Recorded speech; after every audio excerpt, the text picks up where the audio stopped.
Hi friends, welcome to Charcha vlogs. இப்போ பார்க்க போகிற வீடியோ நெய்ச்சோறு எப்படி செய்கிறதுன்னு பார்க்கலாம். ஸ்கிப் பண்ணாமல் பாருங்கள்.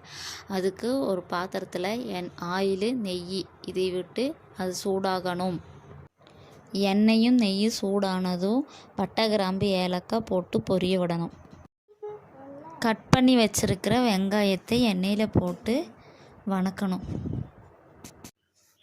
வெங்காயம் வதங்கினதும் இஞ்சி பூண்டு பேஸ்ட்டு 2 ஸ்பூன் போட்டு இலக்கி விடணும்.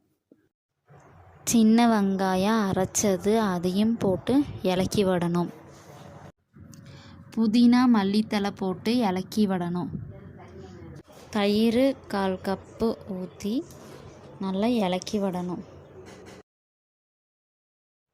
1 கப்பு அரிசிக்கு 1/2 கப்பு தண்ணி ஊற்றி நல்லா கொதிக்க விடணும். தேவையான அளவு உப்பு போடணும். தண்ணி நல்லா கொதிச்சிருச்சு. கொதித்த தண்ணியில் கழுகி வச்சுருக்கிற பிரியாணி அரிசியை போடணும்.